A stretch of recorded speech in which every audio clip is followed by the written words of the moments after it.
Hey everybody, here comes the fall. This weekend, as a response to this weekend and coming weekends, we want you in our connections to be ready to receive all the people that are new to our connections and of course renewed to our connections, especially coming here out of summer. So be ready for that. Also, next weekend, the 14th, is a huge weekend for our students of all ages, all the way through Timber Kids and into TSM. We're going to have grade change weekend, so they're going to be recognized and kind of ushered into their new grade. Also, student weekend is happening next weekend. Really looking forward to all that entails. There's also an orientation for TSM, Timberline Student Ministry, for families and parents and students to kind of know what to expect. And so with all that, and of course, coming Boys Club, Girls Club, the registration is open there. So it's a huge weekend for our families, our kids, our students. So be thinking about that, be praying about that. Of course, and as always, the more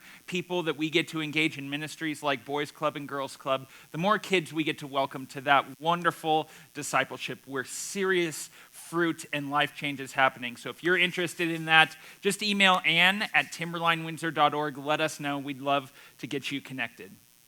Few bonus resource questions to get conversation going a little bit deeper on this weekend's message. First, go around the group and share where you were born or grew up. That's just kind of one way to kind of share maybe some things that we're learning about one another and the differences that we have and kind of respecting that. And so go ahead and have that conversation. Where were you born? Where'd you grow up?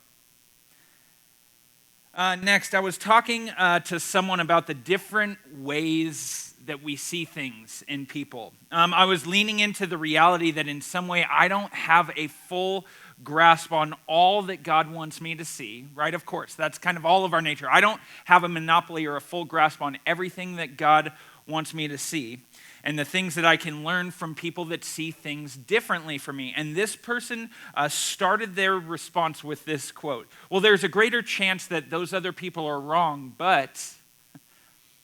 And I want you to discuss why that is so limiting right at the start of our consideration.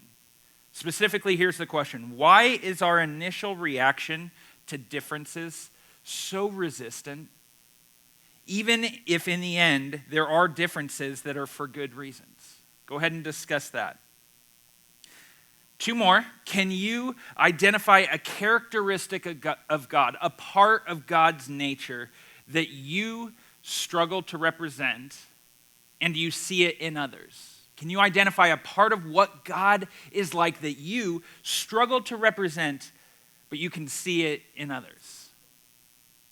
And lastly, are there any elements of God's nature, cosmos, birds, water, fields, fire, desert, wind, or people, that you have found yourself seeing again for the first time?